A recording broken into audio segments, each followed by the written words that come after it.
ሰላም ጤና ይስጥልኝ። የምትገኙት የኳስ ወግ የዩቲዩብ ቻናል ላይ ነው የምትገኙት። ዛሬ የምናወራው በጣም ብዙ የዝውውር ዜናዎችን ይዘናል ማለት ነው። አብራችሁን ቆዩ። ኦማር ማርሙሽ ወደ ቶትናም የሚያደርገው ዝውውር እናወራለን። ሲቲ የሚያጣው ተጫዋች ነው ወይስ ቶትናም የሚያገኘው የጥቃት መሳሪያ? ይህ ዝውውር በመጀመሪያ ሲታይ ማንቸስተር ሲቲ ማርሙሽን ሸጠ የሚል ቀላል ዜና ይመስላል። ግን በጥልቀት ስንመለከተው ከሁለቱ ክለቦች አንጻር በጣም የተለየ ታሪክ አለው። ቶትናም ከማንቸስተር ሲቲ ኦማር ማርሙሽን በመጀመሪያ በውሰት ይወስዳል።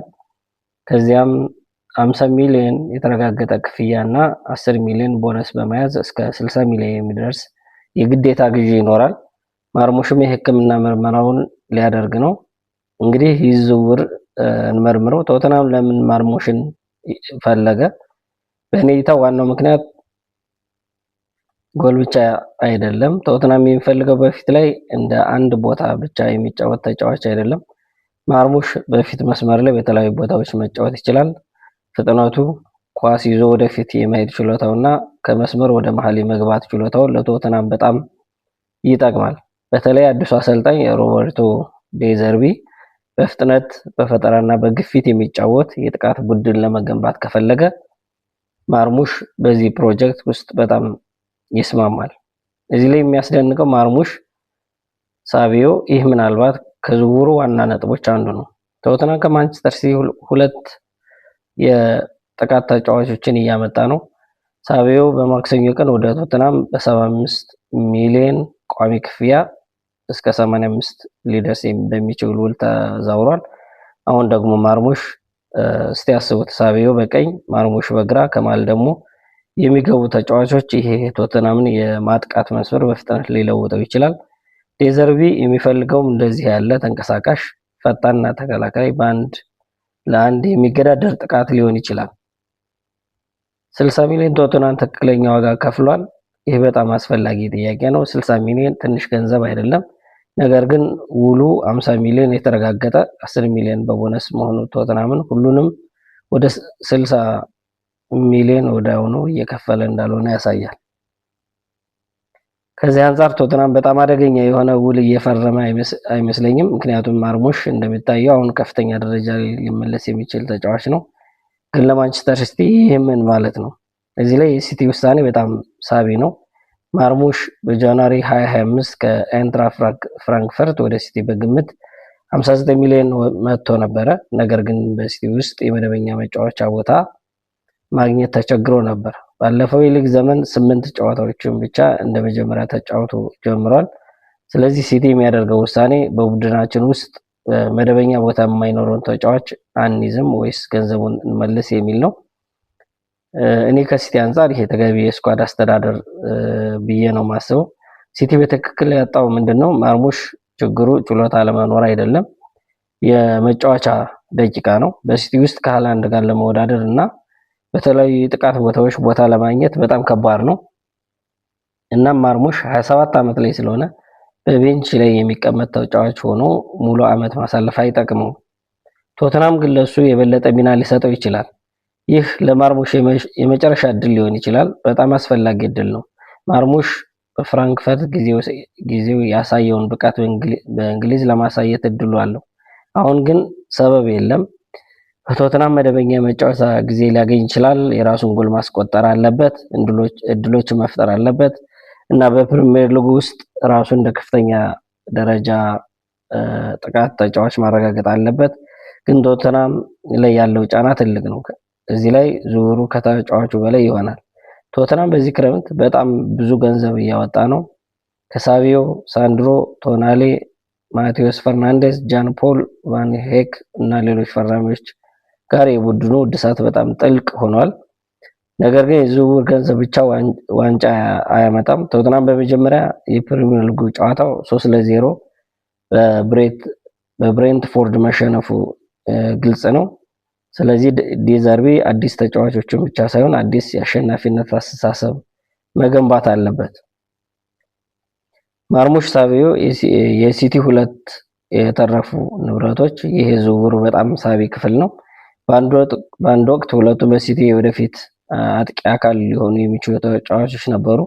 አሁን ግን ሳቪዮ ቶተናም ማርሙሽ ቶተናም ሲቲ የሚሸጠው ብቻ አይደለም፣ በቡድኑ ውስጥ የማያገኙትን የመጫወቻ ጊዜ ለሁለቱም ሊሰጥ የሚችል ቦታ እየፈጠረላቸው ነው። ሲቲ በዚህ ጊዜ አማካይ ሜዳውን እያደሰ ነው። አዩብ ቡአዲ እና ኤሊዮት አንደርሰንን ጨምሮ ትልቅ የስኳድ ለውጥ እያደረገ ነው። ዘጋርዲያን እንደሚለው ከሆነ የሁለቱ ክለቦች ውሳኔ ማን ያሸንፋል? ቶትናም ለ50 ሚሊዮን የተረጋገጠ ክፍያና ተጨማሪ 10 ሚሊዮን ቦነስ የሚደርስ ውል አንድ ተስፋ ሰጪ የጥቃት ተጫዋች ማግኘት ትልቅ እርምጃ ነው። ማንቸስተር ሲቲ በ59 ሚሊዮን አካባቢ የገዛውን ተጫዋች በ50 ሚሊዮን የተረጋገጠ ገቢ ለመመለስ እየተቃረበ ነው። በተጨማሪም በስኳዱ ውስጥ ቦታ ያልነበረው ተጫዋች በማስወጣት ቡድኑን ለመቀነስ ይረዳዋል። ዘ ኢንዲፔንደንት እንዳለው ከሆነ ማርሙሽ ይህ ለሱ የሚሰጠው እድል ነው። አሁን ማርሙሽ ራሱን ለማሳየት መድረኩ አለው። እንግዲህ የኦማር ማርሙሽ ወደ ቶትናም መሄድ ተራ የዝውውር ዜና አይደለም። ማርሙሽ በሲቲ የጎደለውን ነገር በቶትናም ሊያገኘው ይችላል። የመጫወቻ ጊዜ፣ ኃላፊነትና የመሪነት እድል ይኖረዋል ማለት ነው። ቶትናም ደግሞ ከሲቲ ሁለት ትልልቅ የጥቃት ስሞችን አምጥቷል ማለት ነው። ሳቪዮ እና ማርሙሽ ቅድም ስንል እንደነበረው ግን የሚቀረው አንድ ጥያቄ ነው። ዴዘርቢ እነዚህን የግል ብቃቶች ወደ አንድ አሸናፊ ቡድን ሊቀይራቸው ይችላል። ማርሙሽ ይህን እድል ካልተጠቀመ ቶትናም በዚህ ዓመት ከሚጠበቀው በላይ ሊያስገርመን ይችላል ማለት ነው። አሁን ወደ ሌላ ዝውውር እናልፋለን ማለት ነው። አርሰናል እና ጁሊያን አልቫሬዝ እንግዲህ ቀደም ብሎ ትልቅ ውዝግብ የነበረው ተጫዋች ነው። ስለዚህ ወደሱ እናልፋለን ማለት ነው። ትልቅ የዝውውር ድራማ ነው። አርሰናል ለጁሊያን አልቫሬዝ የመጀመሪያ ጥያቄ ወይ የዋጋ አቀራረብ እንዳቀረበ የተዘገበ ነው። አትሌቲኮ ማድሪድም የሚፈልገውን ዋጋ አሳውቋል። ነገር ግን ዝውውሩ ገና ከመጠናቀቅ ርቀት ላይ ነው ያለው ማለት ነው። እንግዲህ ይህን ታሪክ በቀላሉ አርሰናል አልቫሬዝን ይፈልጋል ብለን አናልፈውም። ምክንያቱም ይህ አርሰናል የጥቃት መስመር ሙሉ በሙሉ ሊቀይር የሚችል ዝውውር ነው። ለምን አልቫሬዝን ፈለገ የሚለውን ነገር ስንመለከት አርሰናል ከረጅም ጊዜ ጀምሮ የጥቃት አማራጮችን ማጠናከር ይፈልጋል። አልቫሬዝ ግን ተራ የጎል አጥቂ አይደለም። አጥቂ፣ ሁለተኛ አጥቂ እና ከፊት ጀርባ መጫወት የሚችል ተጫዋች ነው። ይህ ለማይክል አርቴታ ትልቅ ጥቅም ነው። ምክንያቱም አርሰናል በጨዋታ ውስጥ የአጥቂውን ሚና በመቀየር ተቃዋሚ ቡድንን ማስገረም ይችላል። አርቴታ የሚያስፈልገው ለዚህ ነው። እኔ እንደማየው ከሆነ አልቫሬዝ የሚያመጣው ጎል ብቻ አይደለም፣ ግፊት ማድረግ፣ ኳስ መያዝ፣ ከአማካዮች ጋር መገናኘት፣ ወደ ሳጥን ፈጥኖ መግባት፣ እድል መፍጠር እና በግል ጎል ማስቆጠር የሚችል ተጫዋች ነው። ስለዚህ አርሰናል ካገኘው የጥቃት መስመሩ በጣም ይጠነክራል። ግን ትልቁ ጉዳይ ዋጋው እንደሚታወቀው በጣም ከፍተኛ የሆነ ዋጋ የሚጠይቅ ተጫዋች ነው። አትሌቲኮ ማድሪድ የራሱን ዋጋ አስቀምጧል። አርሰናል ግን ያንን ዋጋ ለመክፈል ዝግጁ ነው ወይ የሚለው ነገር ደግሞ ሌላ አሳሳቢ ነገር ነው ማለት ነው። ይህ የዝውውር ቁልፍ አልቫሬዝ ከፍተኛ ደረጃ ያለው ተጫዋች ቢሆንም አርሰናል አንድ ተጫዋች ላይ ከፍተኛ ገንዘብ ከማውጣቱ በፊት የክለቡን የደሞዝና የዝውውር ዕቅድ ማስላት አለበት። ስለዚህ ዋጋው ከፍ ካለ ድርድሩም ረጅም ሊሆን እንደሚችል ይገመታል። ጋብሪኤል ማርቲኔሊ መውጣቱ ምን ያመለክታል? ይህ ደግሞ በጣም አንደኛውና ትልቁ ነጥብ ነው ማለት ነው። አርሰናል ጋብሪኤል ማርቲኔሊ ለመልቀቅ እየተቃረበ ይመስላል። የጥቃት መስመሩን እንደገና እየሰራ ነው ማለት ነው። በዚህ ላይ አልቫሬዝ ማምጣት ማለት የቀድሞውን የማጥቃት መዋቅር እየቀየረ የሚሄድ ነው የሚሆነው። አርሰናል በአልቫሬዝ ብቻ አልቆመም። ክለቡ ኬናን ይልዲዝን እና ማቴዎስ ፈርናንዴዝ፣ ፓርዶ የመሳሰሉ ተጫዋቾችንም እየተመለከተ ነው እንደ አማራጭ ማለት ነው። ይህ አንድ ነገር ያሳያል። አርሰናል አንድ ተጫዋች ብቻ ሳይሆን የጥቃት መስመሩን በሙሉ እያደሰ ነው። አዲሶቹ ፈራሚዎች ኤጎር ታይጆን፣ ሀቢ ኦጉንዬ የሕክምና ምርመራቸውን ካጠናቀቁ በኋላ የአርሰናል ተጫዋቾች ሆነው ይፋ ይደረጋሉ ማለት ነው። ከዚያም ጄምስ ስካንሎን ይከተላል። ይህ ደግሞ አርሰናል በአንድ ቦታ ብቻ እንዳልሰራ ያሳያል ማለት ነው። የአሁኑ ቡድን ማጠናከር የወደፊቱን ቡድን መገንባት በአንድ ላይ እያደረገ ነው ማለት ነው። እንግዲህ አልቫሬዝ ዝውውር ከተሳካ እዚህ ላይ ነው ነገሩ በጣም ደስ የሚል ዜና የሚሆነው። አርሰናል አልቫሬዝን ካስፈረመ የጥቃት አማራጮቹ በጣም ይጨምራሉ። አልቫሬዝ በፊት ላይ ሲጫወት ከኋላ የሚመጡ አማካዮች ቦታ ያገኛሉ። ከጎኖቹ የሚመጡ ተጫዋቾችንም በሳጥን ውስጥ የበለጠ ቦታ ሊያገኙ ይችላሉ። በአንድ ተጫዋች ምክንያት የቡድኑ የጥቃት አቀራረብ ሊቀየር ይችላል ማለት ነው። አልቫሬዝ ማምጣት ከተሳካ የጥቃት መስመሩ በጣም ይጠነክራል። የፕሪሚየር ሊግ ልምዱንና ከፍተኛ ደረጃ ጨዋታ ችሎታው ወደ አርሰናል ማምጣት ትልቅ ነገር ነው። አርቴታ የሚፈልገውን የጥቃት ስታይል ለመቀየር ተጨማሪ መሳሪያ ያገኛል። እንግዲህ የጁሊያን አልቫሬዝ የአርሰናል ዜና በዚህ ብቻ አይበቃም።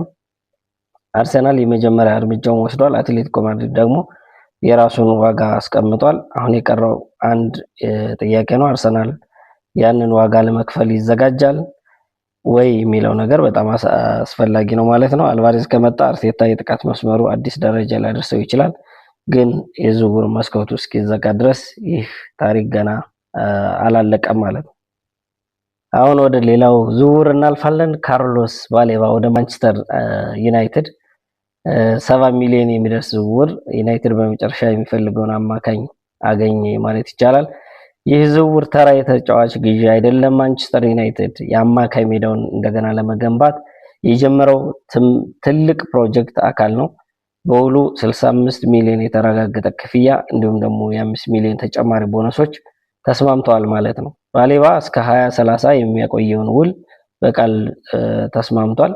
እንግዲህ ጥያቄው 70 ሚሊዮን ለካርሎስ ባሌባ ትክክለኛ ዋጋ ነው ወይስ ዩናይትድ እንደገና ብዙ ገንዘብ እያወጣ ነው የሚለው ነገር መታየት አለበት ማለት ነው። ዩናይትድ ባሌባን ለምን ፈለገ? የዩናይትድ ችግር በአማካይ ሜዳው ላይ ከረጅም ጊዜ ጀምሮ ይታያል።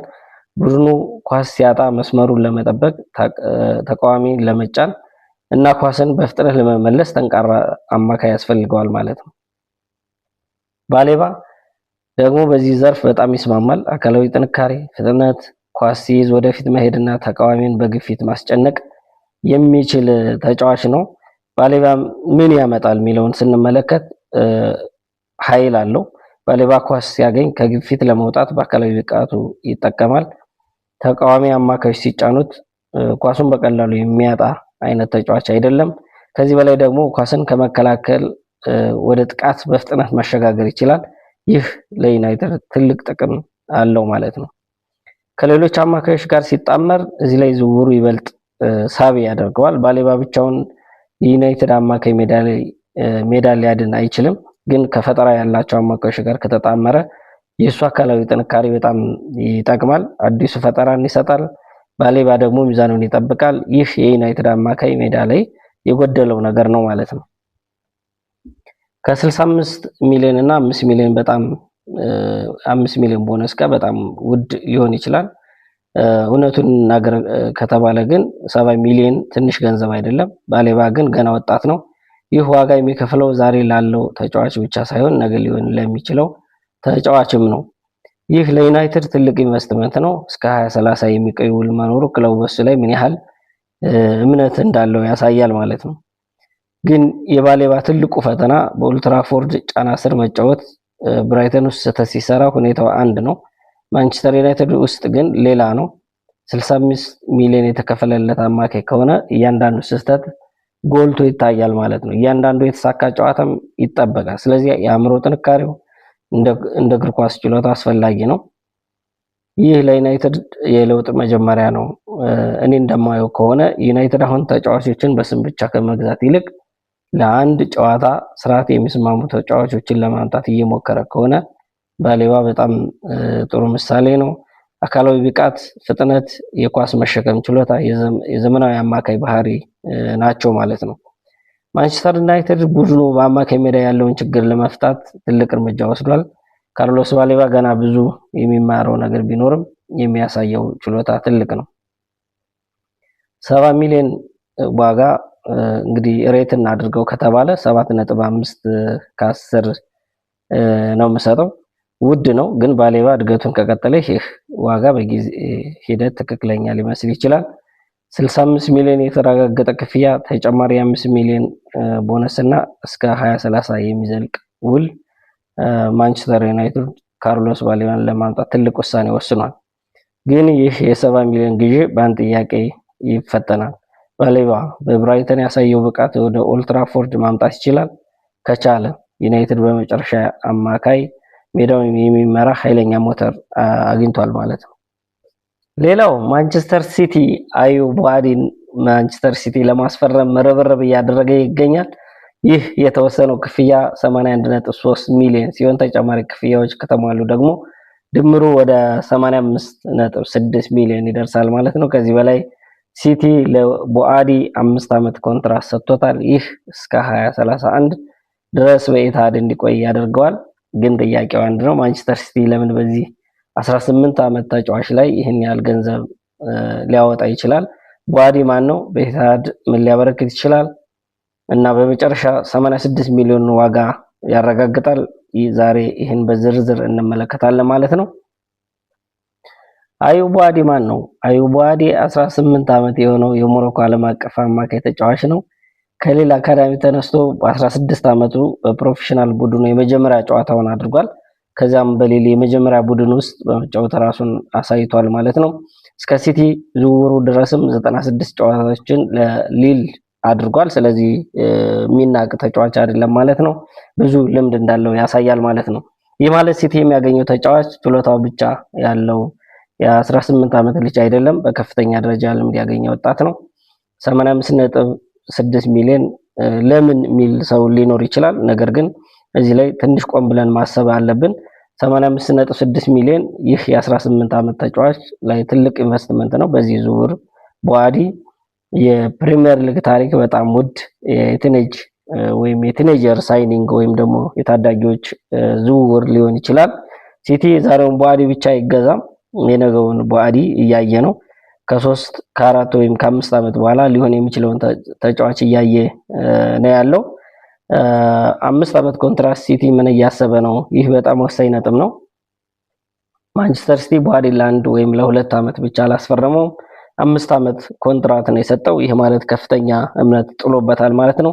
እስከ 2030 ድረስ ይህ ሲቲ በቡአዲ ላይ ያለውን የረጅም ጊዜ እቅድ ያሳያል። ክለቡ ጊዜ ሊሰጠው ይችላል።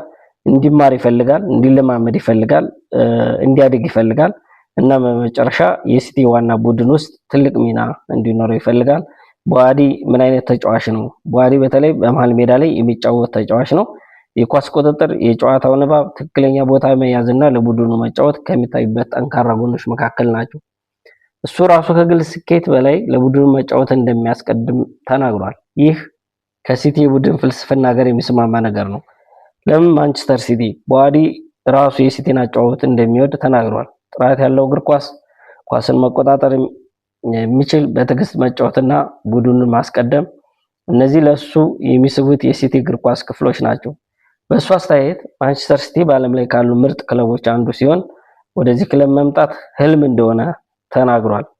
የ2026 የወርልድ ካፕ ወይም የዓለም ዋንጫ ተጽዕኖ አንድ ነገር ማስታወስ አለብን። ቡአዲ ወደ ሲቲ የመጣው ከክለብ ብቻ ባሳየው አቋም አይደለም። በ2026 ወርልድ ካፕ ላይ ከሞሮኮ ጋር ትልቅ ሚና ነበረው።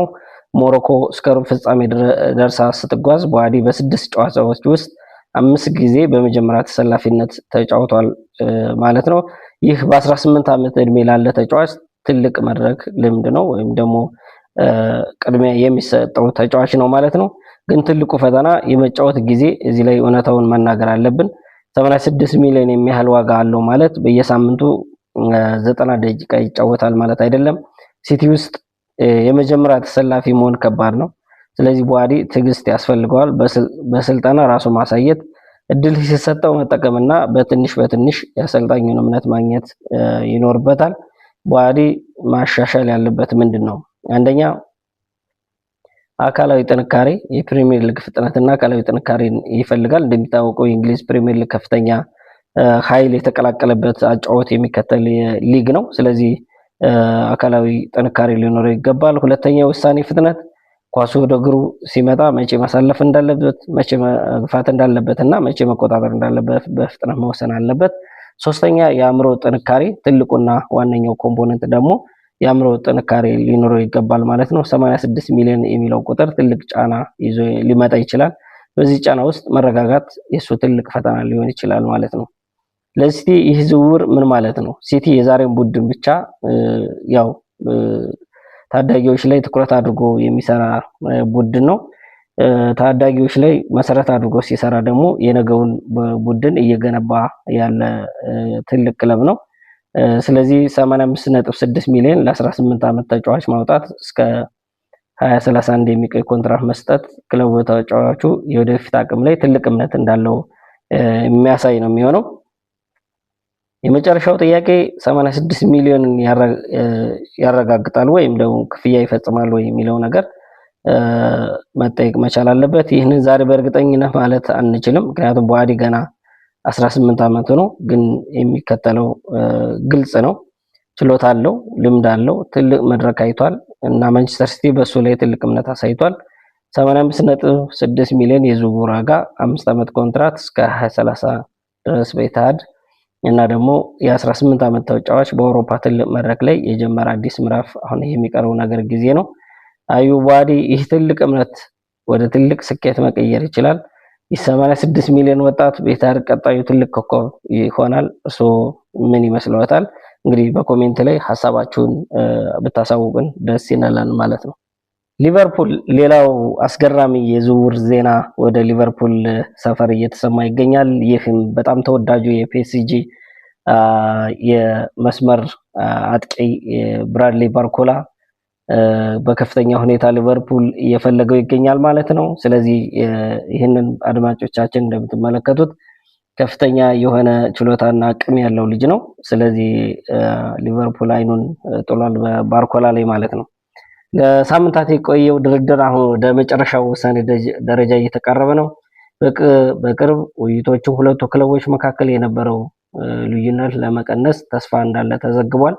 ሊቨርፑል በእርግጥ ባርኮላን ያስፈልገዋል ወይስ የሳላም ቦታ በስም ለመሙላት ብቻ እየፈለገ ነው የሚሉትን ነገሮች ማየት አስፈላጊ ነው የሚሆነው። መጀመሪያ የምንረዳው ሊቨርፑል የባርኮላን ፍላጎት ለምን አሳየ ወይም ደግሞ ባርኮላን ለምን ፈለገ የሚለውን እናያለን። ሊቨርፑል ባርኮላን ለመፈለግ እንደ አንድ ቀላል ምክንያት አለው። የጥቃት መስመሩ አሁን ያለው ጥልቅ በቂ አይደለም። በተለይ የሊቨርፑል ታሪካዊ ቀኝ ክንፍ ኃይል ከቀድሞ ሁኔታ ተለውጧል። ክለቡን በጥቃት ክንፍ ላይ ተጨማሪ ጥራት እንደሚፈልግ አሰልጣኙ አዶኒ ኢራኦላ ራሱ ጠቁሟል ማለት ነው። ስለዚህ ይህን ክፍተት ለመሙላት ባርኮላ በከፍተኛ ሁኔታ ርብርብ እያደረጉ ይገኛሉ። በተለይ ደግሞ የማኔጅመንት ክፍሉን ለማሳመን ከፍተኛ ጥረት እያደረገ ይገኛል አንድሬ ኦራኦላ።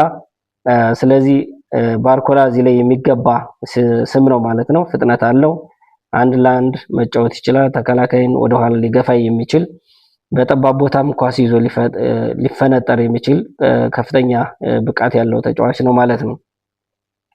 ስለዚህ ሊቨርፑል የሚፈልገው ሌላ የፊት ተጫዋች አይደለም፣ ተከላካይን የሚያስፈራራ ተጫዋች ነው። ባርኮላ ሲመጣ የሊቨርፑል ጥቃት ምን ይለውጣል? እሱ ከመጣ እንግዲህ በከፍተኛ ሁኔታ የክለቡ መነቃቃት ሊፈጥር የሚችል ተጫዋች ነው ማለት ነው። ከእነ አይዛክ ጋር በተለይ ከተጣመረ ደግሞ ከፍተኛ የሆነ ፍጥነትም ስላለው ለአይዛክ ከፍተኛ ስፔስ ሊፈጥርለት ስለሚችል በቀላሉ አይዛክም የሚያስቆጥርበት እድል ይፈጠራል ማለት ነው።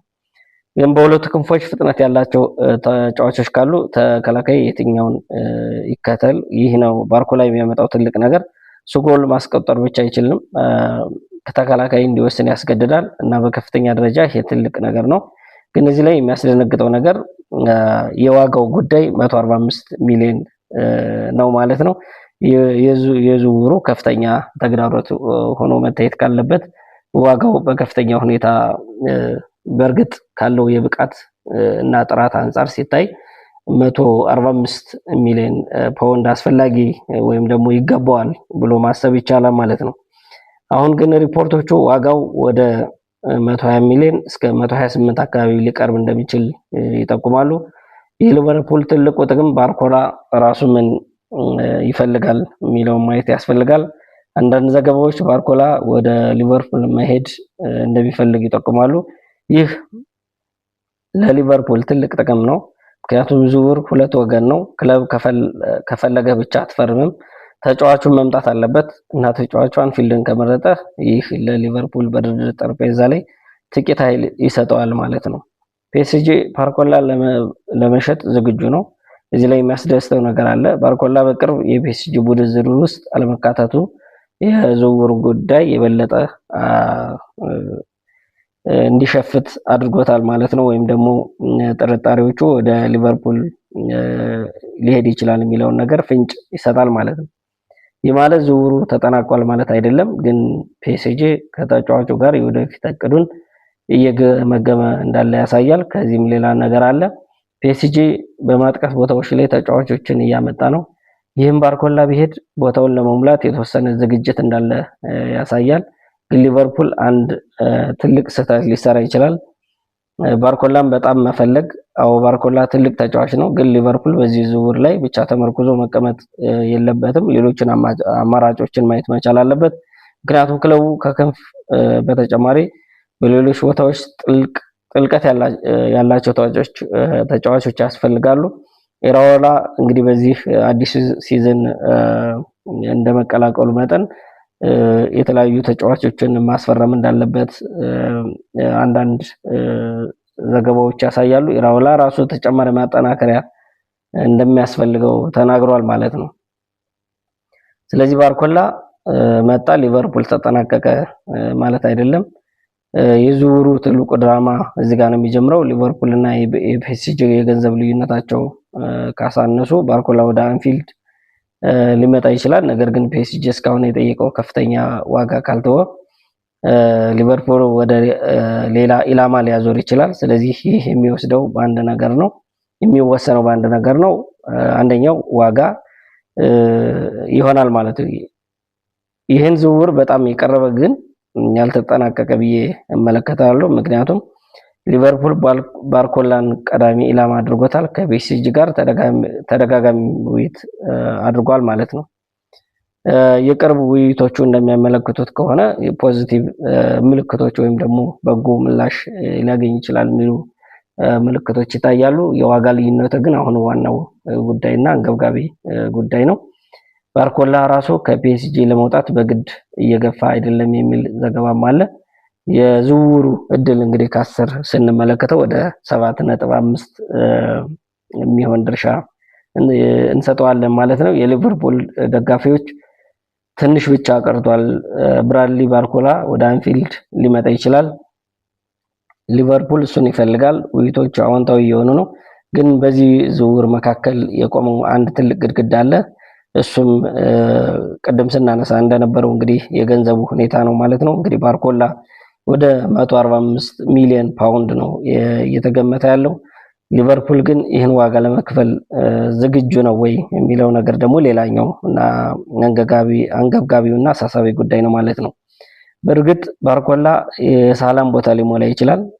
አንድ ነገር ግን እርግጠኛ ነው፣ የዝውውር መስኮቱ ሊዘጋ ሲቃረብ የባርኮላ ዝውውር ድራማው አሁን ወደ መጨረሻው ዙር ገብቷል ማለት ነው። የቼልሲው ወሳኙና ምርጡ ተጫዋች ኤንዞ ፈርናንዴዝ ወደ ማንቸስተር ሲቲ ሊሄድ ነው የሚሉ ዜናዎች እየመጡ ይገኛሉ። ማንቸስተር ሲቲ ኤንዞ ፈርናንዴዝን ለማስፈረም ጥያቄ ሊያቀርብ ነው። ይህ ተራ የዝውውር ወሬ አይደለም። ኤንዞ ፈርናንዴዝ ከቼልሲ ወደ ሲቲ ከሄደ በፕሪሚየር ሊግ ውስጥ ትልቅ የኃይል ለውጥ ሊፈጥር የሚችል ዝውውር ነው። ኤንዞ በ2023 ከቤኔፊካ ወደ ቼልሲ በ107 ሚሊዮን ፓውንድ እንደመጣ ይታወቃል። አሁን ደግሞ ሲቲ እሱን ለማስፈረም እያሰበ ይገኛል። እንግዲህ ኤንዞ ፈርናንዴዝ ባለም ዋንጫው እስከ መጨረሻው ድረስ ከነ ሜሲ ከሌሎችም ከዋክብቶች ጋር አብሮ ለፍጻሜ የደረሰ ትልቅ ተጫዋች ነው። ሲቲ ኤንዞን ለምን ይፈልጋል? እዚህ ላይ ዋናው ጥያቄ ኤንዞ ጥሩ ተጫዋች ነው አይደለም የሚለው ነገር የሚያጠያይቅ አይመስለኝም። ሲቲ አሁን በአማካይ ሜዳው ላይ ምን ያስፈልገዋል የሚለው ነው ዋና ጥያቄ መሆን ያለበት። ሲቲ የመሃል ሜዳውን እያደሰ ይገኛል። ሮድሪ እንግዲህ ቁልፍ ተጫዋቹን ካጣ በኋላ ሮድሪ ወደ ባርሳ መሄዱ ይታወቃል። ሮድሪ ከሄደ በኋላ ትልቅ ክፍተት ሊፈጠር ይችላል። ስለዚህ ከዚህ በኋላ እሱም ቦታ የሚተካ ሰው ደግሞ በጣም አስፈላጊ ነው የሚሆነው። ስለዚህ ሲቲ ኢላማውን ወደ ኤንዞ አድርጓል ማለት ነው። ለመሙላት ኤሊት አንደርሰንን በ116 ሚሊዮን አስፈርሟል። አዩ ቦአዲንም በ100 ሚሊዮን አካባቢ አግኝቶታል ማለት ነው። ስለዚህ ከነዚህ እንቁና ከዋክብት ተጫዋቾች ጋር ለማጣመር ደግሞ ኤንዞን ይፈልጉታል ማለት ነው። ስለዚህ ኤንዞ የሚመጣውን ሮድሪን በቀጥታ ለመተካት ብቻ አይደለም፣ የመሃል ሜዳውን ጥራት፣ ፈጠራና የኳስ ቁጥጥር ለማሳደግ ነው። ኤንዞ በሲቲ የት ይጫወታል? ይሄ ነው በጣም የሚያስደስተው። ኤንዞ በመሃል ሜዳ ከፍ ብሎ መጫወት፣ ኳስን ከኋላ መቀበል፣ ወደፊት ማስተላለፍ እና የጥቃት እድል መፍጠር ይችላል። ስለዚህ ሲቲ እሱን ካስፈረመ አንድ አይነት አማካይ ሜዳ ብቻ አይጠቀምም። ኤንዞን ከአንደርሰን ከቧዲ የሚለው የአማካይ ሜዳ የሚያስደስት ፕሮጀክት ይሆናል ማለት ነው። ግን እነዚህ ሶስቱ ተጫዋቾች ሁሉም አንድ አይነት ሚና እንዳይይዙ የታክቲክ ሚዛን ያስፈልጋል። 120 ሚሊዮን ፓውንድ ቼልሲ ለምን እየጠየቀ ነው? እዚህ ላይ የዝውውሩ ትልቁ ችግር ገንዘብ ነው። እንግዲህ ሪፖርቶቹ ቼልሲ ኤንዞን ለመሸጥ 120 ሚሊዮን ፓውንድ ያህል ዋጋ እንደሚፈልግ ክለቡ አመልክቷል ማለት ነው። ቼልሲ ከዚህ ቀደም ለሲቲ የመጨረሻ የጊዜ ገደብ አስቀምጦ ነበረ። ነገር ግን ያ ጊዜ ገደብ ሳይሳካ አልፏል። እንግዲህ ጥያቄው ሲቲ 120 ሚሊዮን ፓውንድ ይከፍላል ወይ የሚለው ሌላ ጥያቄና አወዛጋቢም ሊሆን ይችላል። ይገባዋል አይገባውም የሚለው ነገር ደግሞ ሌላውም አንዱ ትልቁ ኢሹ ነው የሚሆነው ማለት ነው። እኛ እንግዲህ 100 ሚሊዮን ፓውንድ ቢሰጡት ሊያዋጣ ይችላል የሚል ነገር አለ። ይህ ድርድሩን የሚወስነው ትልቁ ነጥብ ነው። ሲቲ ኢንዞን ካገኘ ማን ይጎዳል? ቼልሲ። ምክንያቱም ቼልሲ የራሱን ቁልፍ አማካይ ብቻ አይሸጥም፣ በቀጥታ የፕሪሚየር ሊግ ተፎካካሪ ለሆነ ማንቸስተር ሲቲ ነው የሚሰጠው። ስለዚህ በራሱ ላይ ሌላ ችግር ሊፈጠር የሚችል እንዲሁም ደግሞ የፕሪሚየር ሊግ ዋንጫውንም ሊያጣ የሚችልበት እድል እየፈጠረ ይሄዳል ማለት ነው ቼልሲ። እና ይሄ ቼልሲ ደጋፊዎችን በጣም ሊያስቆጣና ሊያስቆርፍ የሚችል ጉዳይ ነው ማለት ነው። አንድ ተጫዋች በ120 ሚሊዮን መሸጥ በንግድ እይታ ጥሩ ውሳኔ ሊመስል ይችላል፣ ግን ዋጋ እንዳይከፍሉ ደግሞ መጠንቀቅም አስፈላጊ ነው የሚሆነው። ግን ያ ተጫዋች ተቀናቃኝን የሚያጠነክር ከሆነ እዚህ ላይ ውሳኔው ይከብዳል ማለት ነው። ኤንዞ ማሬስካ፣ ኤንዞ ፈርናንዴዝ ይህ ጉዳይ ለምን ይጨምራል? ማንቸስተር ሲቲ ኤንዞ ፈርናንዴዝን የሚፈልገው አንድ ልዩ ግንኙነትም አለው። ኤንዞ ማሬስካ ተጫዋቹን በቼልሲ ጊዜው ያውቀዋል። ስለዚህ ማሬስካ እሱን በሲቲ ስርዓት ውስጥ የት እንደሚጠቀምበት በደንብ ያውቃል የሚለው አንዱ ጥቅም ነው ማለት ነው። ያ ማለት እንግዲህ ተጫዋቹን በቅርብ አሰልጣኙ ስለሚያውቀው የፍላጎቱ የማዘዋወር ፍላጎቱ ከፍተኛ ሊሆን እንደሚችል ይጠቆማል ማለት ነው። ይህ ዝውውሩን ከተራ የተጫዋች ፍላጎት የበለጠ ያደርገዋል።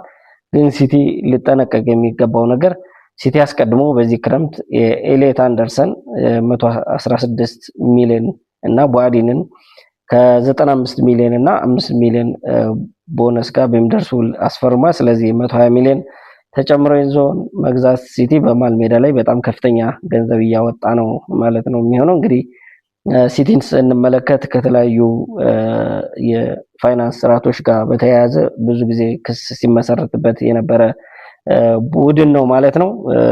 አሁንም እነዚህ የሚያሳካ ከሆነ በከፍተኛ ሁኔታ እንግሊዝ ፕሪሚየር ሊግ ከፍተኛ ወጪ የሚያወጣ ክለብ ይሆናል ማለት ነው። ሲቲ በእርግጥ ኤንዞን ያፈልገዋል። አው በጣም ይፈልገዋል። ምንም አጠራጣሪ ነገር አይደለም። ከተጫዋች ኳሊቲ አንጻር ስንመለከት በጣም ጥራት ያለው ተጫዋች ነው። ሮዲ መልቀቅ በኋላ በጣም ፈጣን የመሃል ሜዳ ግንባታ ማድረግም አለበት፣ እያደረገ ይገኛል ማለት ነው።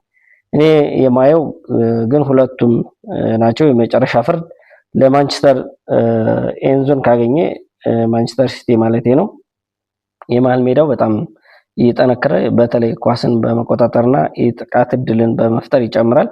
ለቼልሲ 120 ሚሊዮን ካገኘ ገንዘብ ጥቅሙ ትልቅ ነው። በእርግጥ በ120 ሚሊዮን እንግዲህ ታዳጊ ልጆችን በ60 70 ሚሊዮን ማስፈረም ይችላል ቼልሲ። ግን በቀላሉ ከቲሙ ጋር እነዚህ ልጆች መገናኘት ይችላሉ የሚለው ደግሞ ሌላ ጉዳይ ነው ማለት ነው። ግን ቁልፍ ተጫዋቹ ለቀጥተኛ ተቀናቃኝ መስጠት ትልቅ አደጋ ነው። ለኤንዞ ፈርናንዴስ ከሲቲ ጋር መሄዱ ለሱ አዲሱ የጨዋታ ደረጃ ሊሆን ይችላል። በተለይ በኳስ ቁጥጥርና በተደራጀ የአማካይ ሜዳ ስርዓት ውስጥ ችሎታውን የበለጠ ሊያሳይ ይችላል። እንግዲህ የሚቀረው አንድ ጥያቄ ብቻ ነው።